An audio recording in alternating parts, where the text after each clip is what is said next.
দিন আন্দোলন করে আমাদের চলে গিয়েছে। এখন আমাদের ওনাদের হাত করে ধরে কদম খুশি করে বলতে চাই, আমার যে বাইরে আন্দোলন করেছে অ্যাটলিস্ট তাদেরকে যদি মানুষ মনে করে, প্রত্যেকটা ছেলেকে যদি তাদের ছাত্র মনে হয়, আলাদা কিছু মনে না হয়, তাহলে তারা এই সময়টা হলো আমাদেরকে ফেরত দিক। মিনিমাম ওনারা ওনাদের জায়গা থেকে মানব দৃষ্টিকোণ থেকে আমাদেরকে এই সময়টা ফেরত দিক, আমাদের পরীক্ষা দেওয়ার সুযোগটা করে দিক। কারণ আজকে কয়েকজন আহত হয়েছে ক্রিয়াভাবে, ওই ছেলেটাকে পরশুদিন যার মাথা বুক টুক কেটে গিয়েছে সেটা পরশুদিন যেতে পারবে পরীক্ষা হলে, তার দিকে তাকিয়ে হলো অ্যাটলিস্ট এই সময়টা বাড়াই দিক। আমাদেরকে পুলিশ ভাইরা আশ্বস্ত করেছে যে ওনারা কালকে সকালে একটা কথা বলে ইয়ে করবেন, কিন্তু আমরা আমাদের আন্দোলন চলমান রাখবো। সারা বাংলাদেশে ব্লকেট আমরা জানি মানুষের দুর্ভোগ হচ্ছে, বাট আমরা আসলে ঠেকে গিয়েছি। আমরা প্রথম ২৫-৩০ দিন আমরা কোনো ধরনের রাস্তাঘাট কোথাও দাঁড়াই নাই। আমরা ওনাদের কাছে মার খেয়েছি, আমরা পিএসসির সামনে গিয়ে মার খেয়েছি, কিন্তু বিপরীতে একটা ইটও মারি নাই।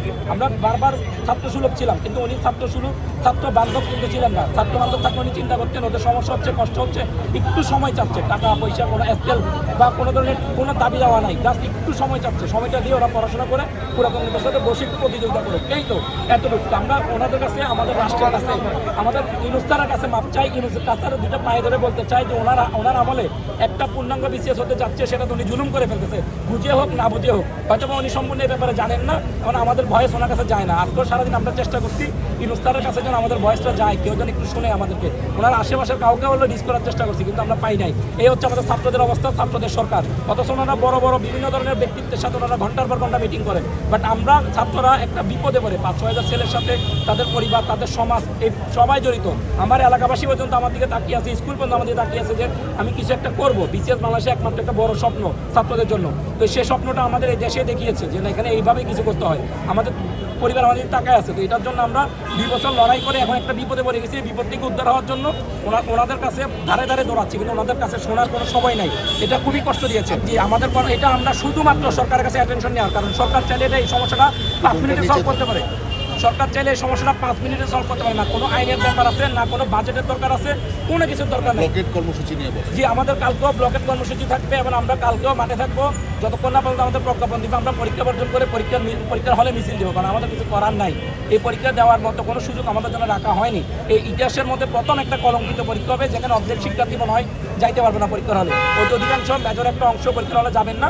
এবং পূর্ণ পরীক্ষাটা কতজন মানে শেষ করে আপনারা জরিপ নিয়ে দেখবেন, ইতিহাসে এত কম ছেলে পুরো পরীক্ষাটা শেষ করছে, এটা কখনো হবে না। ওনারা এই পরীক্ষাটা আয়োজন করতে করতে তাড়াহুড়ো করে, তার কী কারণে করতে আমরা চাই না। ওনারা চায়, ওনারা ভালো চায়, আমাদের ভালো চায়। ওনাদেরও জনদুর্ভোগ যদি না চায়, জনদুর্ভোগ ইয়া করার সুযোগটা ওনাদের আছে। আমরা কিন্তু দেয়ালে পিঠ থেকে গেছি, ওনারা এই রুমে বসে আছেন। ওনার একটা ছেলে আজকে মাঠে থাকুক, পুলিশের গুলির সামনে থাকুক, তখন উনি কী করে আমরা দেখবো। বাট ওনার ছেলে তো আমেরিকায় পড়াশোনা করেন, উনি তো আমাদের কষ্টটা বুঝে না। আমরা বাঙালি ছেলেরা অনেক কষ্ট করে এই জায়গায় আসি ভাই। অনেকে মনে করি কি আমরা মনে বিসিএসের জন্য পাগল হয়ে গেছি, আর কিছু নাই আমাদের দেশে। কি করব? ব্যবসা বাণিজ্য কোথাও কি শিক্ষিত একটা শিল্প দেখান, গার্মেন্ট শিল্প আছে, সেখানে কি আমাদের জন্য শিক্ষিতদের জন্য শিল্প আছে? এটা কি আমেরিকা যে আমি গুগল বানাই দিব? এটা কি চায়না যে আমি অনেক ধরনের কোম্পানি বানাবো? এটা বাংলাদেশ, সেখানে এমনি বেকার সবাই, কারণ কোনো ইন্ডাস্ট্রি নাই। তো সেক্ষেত্রে আমরা বিসিএসটার সামনে দিকে, এটার জন্য আমরা গরিবের সন্তান, আমরা হুমড়ি খেয়ে পড়ি। এই বুড়া বয়সে রাত দিন সমানে পরিশ্রম করে ২ বছর পরিশ্রম করে একটি বিলটা পাস করছি। তো এত পরিশ্রমের পরে, একটা স্বপ্ন দাঁড়ানোর পরে, সে স্বপ্ন যদি কেউ গলা টিপে হত্যা করতে চায়, তখন কি তার কেমন লাগে? আমরা তো প্রথম দিন থেকে ব্লকেটে যাই নাই, আমরা গত ২০ দিন ধরে ধারে ধারে দৌড়াইছি। ওনারা তো চাইলে একটু মানবিক দৃষ্টিকোণ থেকে এটা সমাধান করতে পারতো। একটা মানবিকতা যে ছাত্ররা আসছে, ওরা গণঅভ্যুত্থান করলো এই বিসিএসের কারণে, তাহলে ওদের একটু অসুবিধা হচ্ছে, অসুবিধাটা বিমুখ করে দেয়। এটা কোনো দাবিও না, এটা কোনো দাবিও না, এটা একটা অসুবিধা হচ্ছে, সে অসুবিধাটা একটু সমাধান করে দেয়। দেখছেন আমরা আন্দোলন এখনো চলমান আছে, যতক্ষণ মন চায় ছেলেরা, যতক্ষণ তাদের শক্তি আছে এখানে দাঁড়াই থাকবে। যা করার ওদের করতে যা ইচ্ছা করে। আমাদের সাথে যেটা বললো, ওনারা যোগাযোগের চেষ্টা করেছে, একটু এখন হচ্ছে অফিস টাইম নাই, তো সকালে ওনারা একবার গিয়ে দেখা করে বা ওভার দ্য ফোন কথা বলে ওনার সাথে কিছু একটা করার চেষ্টা করবেন। ওই দিক থেকে স্যার নাকি বলেছেন যে না, উনি এখন তো কিছু করতে পারবেন না, মিটিং রাত হয়ে গিয়েছেন, কালকে সকালে যদি সুযোগ থাকে কোনো মিটিং করে কোনো একটা সিদ্ধান্ত জানাবেন। লিলি বিউটি সোপ, যার অ্যান্টি এজিং গুণ তারুণ্য ধরে রেখে ত্বকে করে উজ্জ্বল। তারুণ্যময় উজ্জ্বল ত্বকের জন্য রিমার্ক,